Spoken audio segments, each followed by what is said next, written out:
जब से राम मंदिर में रामलला की मूर्ति के लिए नेपाल से शालिग्राम शिलाएं आई हैं, तब से सबके मन में यही प्रश्न उठ रहा है कि आखिर शालिग्राम क्या हैं और इन्हें नेपाल की गंडकी नदी से ही क्यों लाया जाता है। नमस्कार साथियों, स्वागत है आपका हमारे YouTube चैनल में। तो चलिए इस वीडियो के माध्यम से जानते हैं कि शालिग्राम क्या हैं और इन्हें नेपाल की गंडकी नदी से ही क्यों लाया जाता है। शास्त्रों में शालिग्राम पत्थरों का विशेष महत्व बताया गया है। शास्त्रों में शालिग्राम पत्थरों को साक्षात भगवान विष्णु का स्वरूप माना जाता है। मुख्यतः वैष्णव पंथ के लोग शालिग्राम की पूजा करते हैं। इसे ज़्यादातर नेपाल की गंडकी नदी से ही लाया जाता है।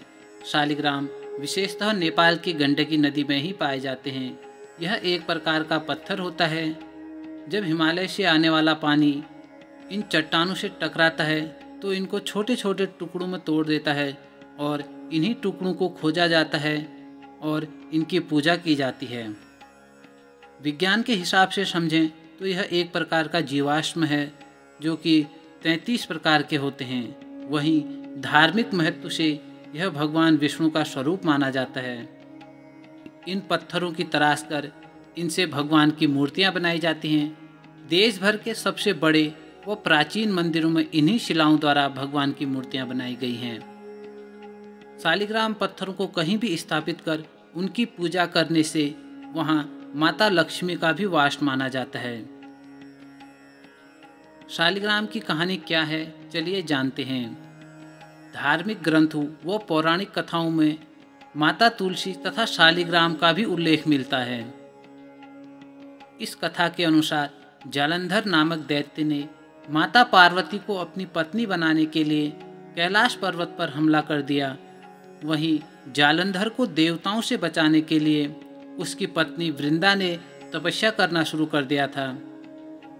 इसको देखकर देवतागण घबरा गए और वह भगवान विष्णु के पास पहुँचे। तब भगवान विष्णु ने जालंधर का रूप धारण किया और वृंदा के पास पहुँचे।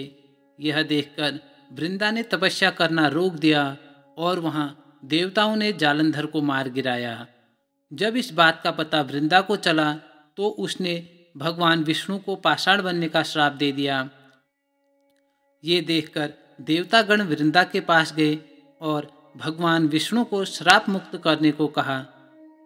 वृंदा ने भगवान विष्णु को श्राप मुक्त तो कर दिया, लेकिन वह खुद अग्नि में समा गई। कहते हैं कि वृंदा की भस्म से माता तुलसी का जन्म हुआ और आगे चलकर तुलसी का विवाह भगवान विष्णु के अवतार शालिग्राम से हुआ, जो हर साल होता भी है। इसीलिए आज भी इन पत्थरों का इतना ज़्यादा महत्व है। तभी तो वहाँ तुलसी जल पानी में डालने से शालिग्राम स्वयं ऊपर आ जाते हैं। वीडियो कैसी लगी ज़रूर बताएं। धन्यवाद।